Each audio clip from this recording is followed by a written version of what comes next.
Hello, everyone.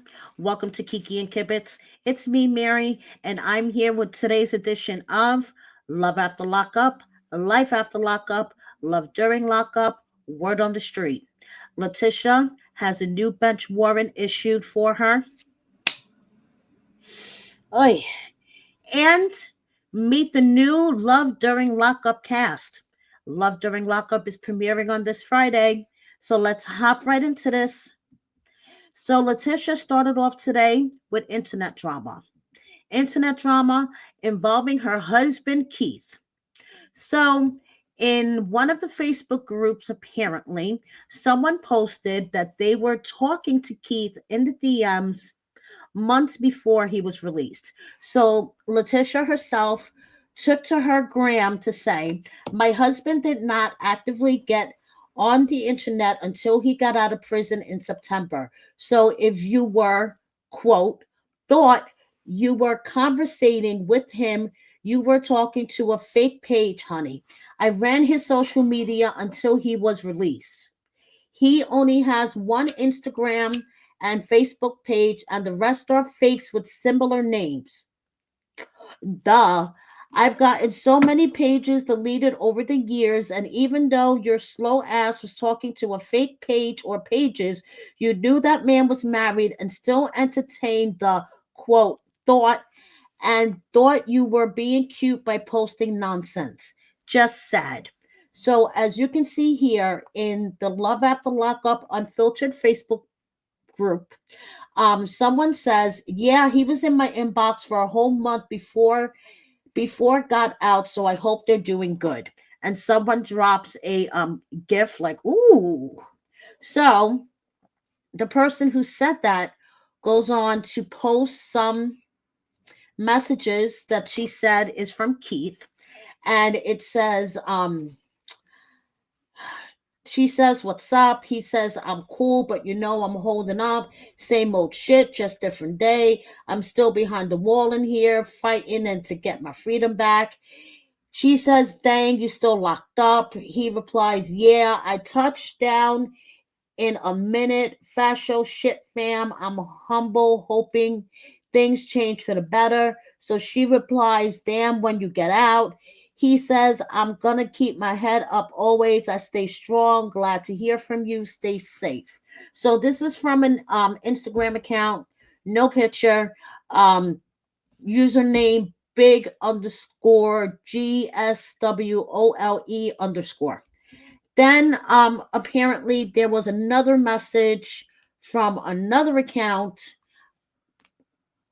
No, I'm sorry, from the same account messaging the girl saying,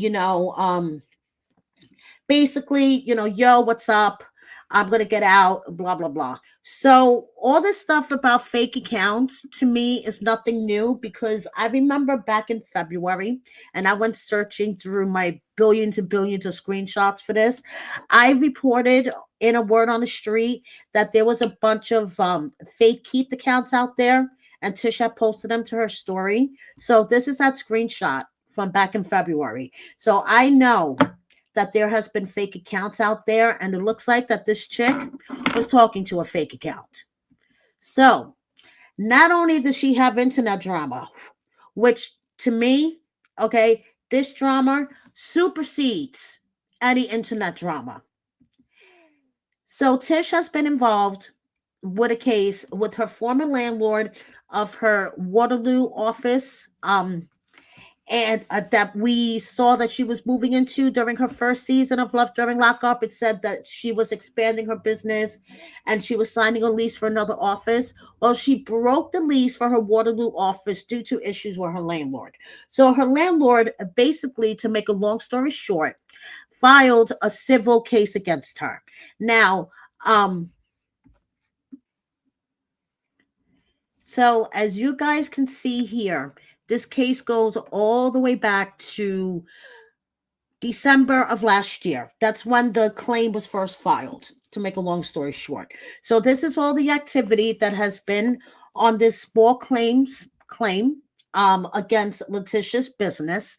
And the landlord's attorney requested what is called a debitor exam, which is basically when you sit in front of someone, they ask you questions about your finances, and you tell them what's up with your finances. Well, Letitia missed 4 debitor exams. Um, there was one scheduled for September, one scheduled for November, two scheduled in November, and the latest one was scheduled in on December 5th. Letitia didn't show up to that one. She is dealing in court with another issue regarding the woman who says that Letitia basically didn't fulfill her contract with her cleaning services, and is trying to sue her for a whole bunch of things, and basically going crazy all over Facebook. But that's a whole story for a video for another time. So basically, to make a long story short, because Letitia didn't show up for the debitor exams in court 2 hours away from where she lives, a bench warrant was issued for her arrest. So basically, bond is $500. This is all over a civil court matter, and she contacted her lawyer immediately. As soon as she received this alert that there was a warrant out for her, that there was a bench warrant issued, she contacted her lawyer immediately, and her lawyer put together a motion to recall bench warrant and reschedule debitor's examination.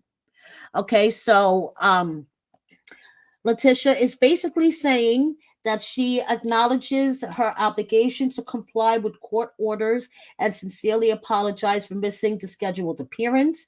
I was not able to attend, not living near Waterloo and being a single mother without much help from family.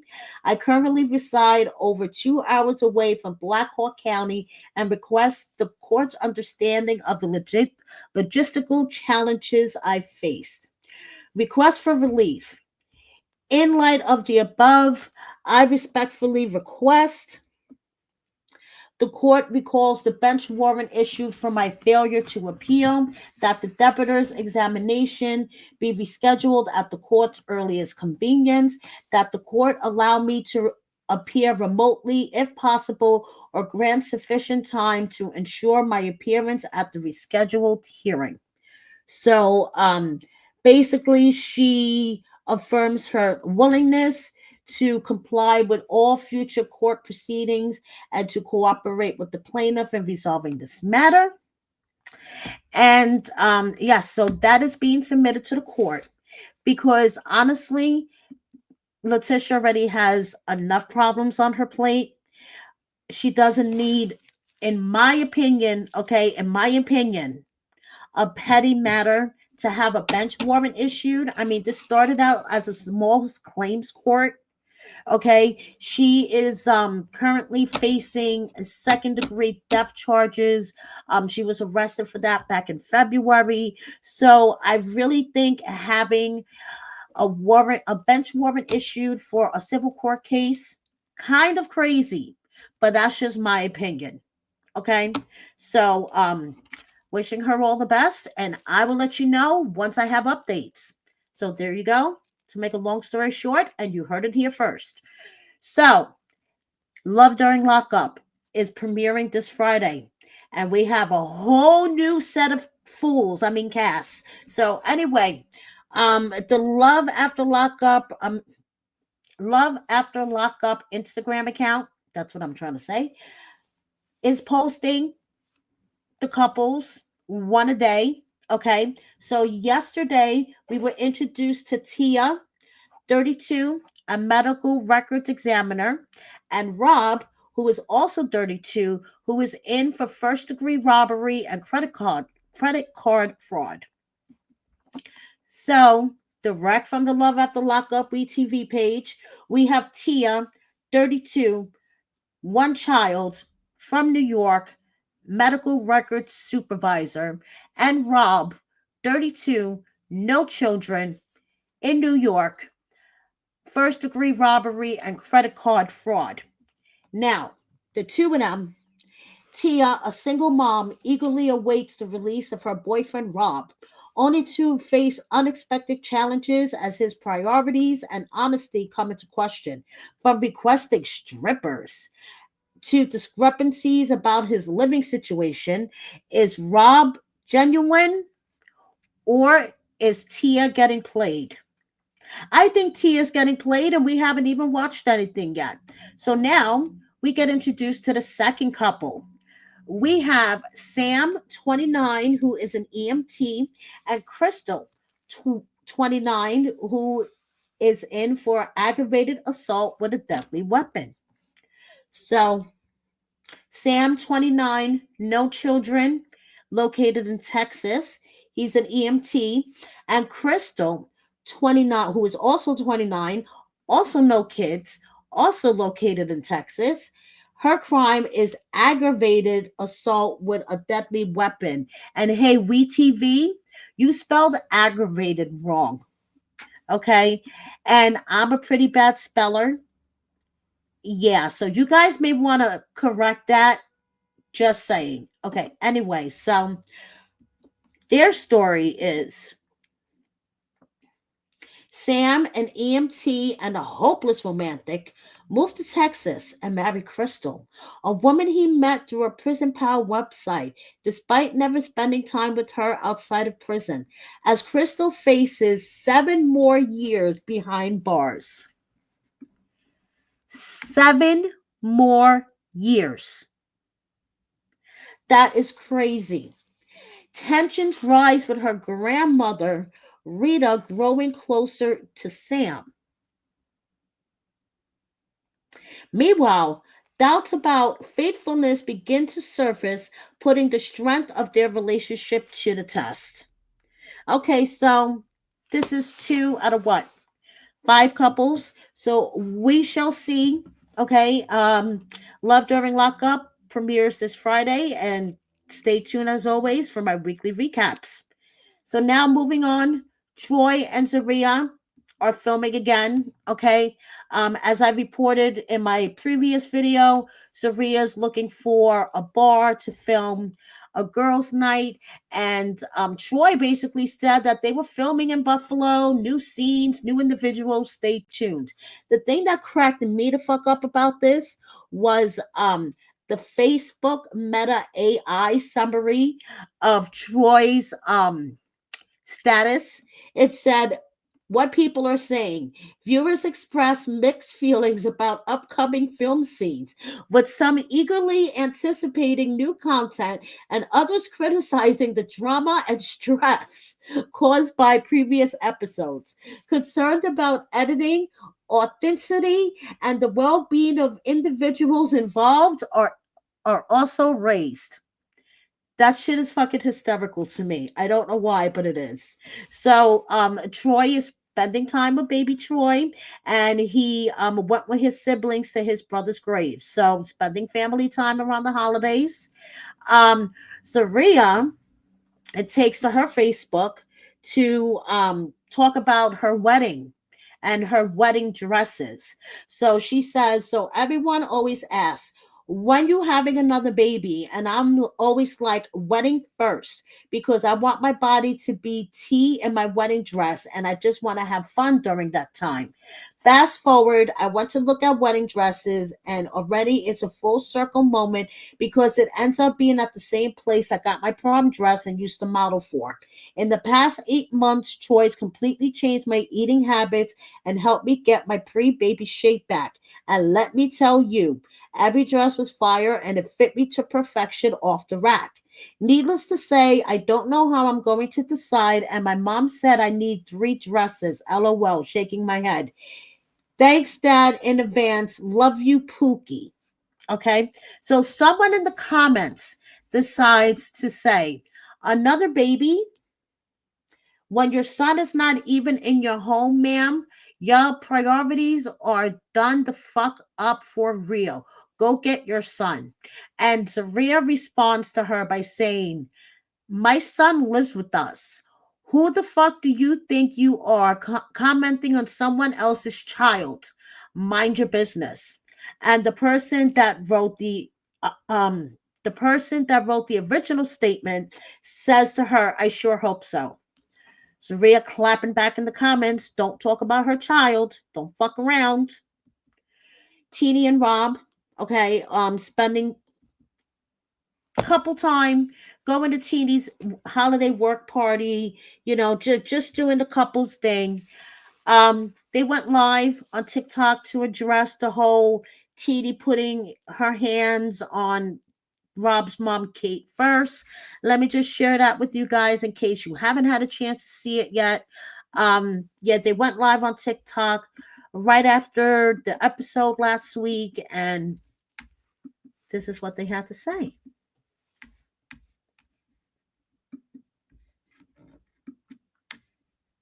Because it's not every day that you're face to face in a screaming battle with somebody's mom. So I drew a blank and I recalled it to the best of my recollection. Is that right? Recollection. Anyways, I recall it to the best of my recollection, and baby, I was wrong, and that's okay because we can't always be right. Although I like to be, but I'm not. So flaws and all, I am who I am. Apologies have been extended, and yeah, I've tried. I love Kate, and I do the best I can. It's just to. I mean, nobody knows y'all only see like what happened, like what took place. Nobody actually like see what transpired. Like y'all see, let's put it like this: y'all see a episode, and y'all see the episode explode, and then y'all like, oh, who hit first? Who hit? And of course, I mean, I know that's to come, but nobody actually see like what was built up to all of it. Like y'all don't see like you guys see our life in a glimpse. We live this shit every day. So it's just nice, like, baby. I am. All I said was shit. I'm pretty sure they say shit in their everyday life. I know she'll get crazy, so I have to tell I'm her not crazy. What I'm saying like, is like y'all see our life in a glimpse. Like they'll come and film, but they don't film every day, day to day. So while they're here, they try to catch as many scenarios as they can. But there's just so much that goes into recording reality TV. So thank you so much. I don't know. That's all I can say without saying too much. And that's all they had to say, basically. So, yeah, there's so much more behind it. But we all know this. But we all saw what led up to it. That's the thing that makes me laugh. Okay, I must have heard this clip a handful of times by now. And when Rob says that we don't know what led up to that big fight, but we do. That's the whole thing. We might have only seen clips of it, but we do know what led up to that whole big fight. I don't know. Just saying. So Bianca is living and thriving in Florida. Okay, her and Daniel have broken up in case you haven't heard. She found some messages in Daniel's DMs that, didn't work in his favor, just put it that way. So she's living and thriving in Florida, and she has her kitty with her. Melissa and Louie. Okay. Now, Louie came to surprise Melissa at work. How cute. And Melissa says, everybody says, I don't know how Louie stays with her. I don't know what Louie sees in her. So this is how she assures that Louie stays with her.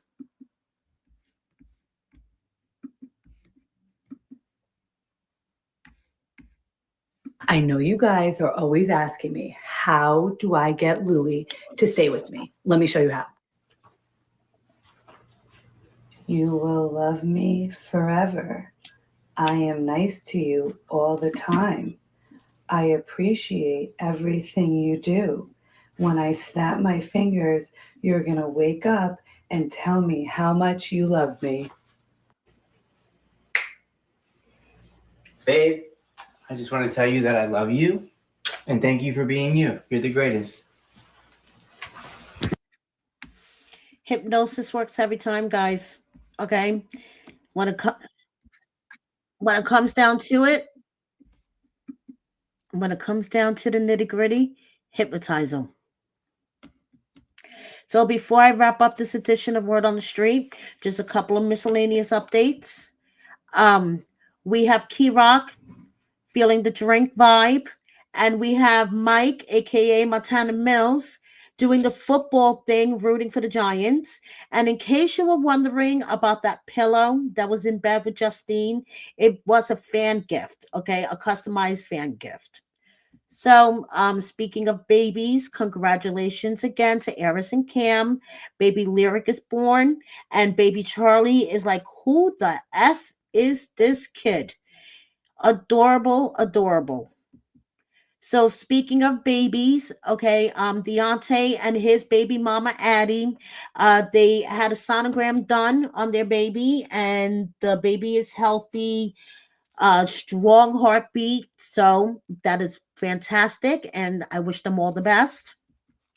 And speaking of Deontay, Nicole, hello there, Nicole. I mean, we haven't seen you on the gram in a while. And I'm wondering, is Nicole going to appear on the new series, Crime Stories? Destiny's even on it. Lizzie's on it. So I'm wondering if maybe Nicole will be on it. I guess we shall see. It's going to premiere sometime in February. And remember where you heard it first. Just saying. And remember where you heard first about the Love After Lockup house when it comes out probably towards the end of next year. Okay, I'm already hearing whispers about cast and stuff, and I don't know the premise of the damn house yet. If it's going to be like therapy or competition, but I know something's being brought together. So remember where you heard it first when it airs next year. And speaking of houses, congratulations to Mike. He has his own place now. Okay, he doesn't have to depend on Chelsea or anybody else. So congratulations. And it wouldn't be word on the street without Dylan and his girlfriend Marissa this time. No Heather, Marissa. And we have Hope hanging out with her friends doing the holiday thing, and Glorietta celebrating the holidays at the mall. So if you haven't checked out my recap for the season finale of Life After Lockup, please do. And I just want to remind all of my subscribers, followers, and cast members who may not particularly like me, accept the good in your life, like me. I'm a fucking delight. Thank you so much for watching me. Please subscribe if you don't already. Hit that like button, share my video with a friend or 10, and please consider joining my membership. Thanks, everybody. See you next time. Bye.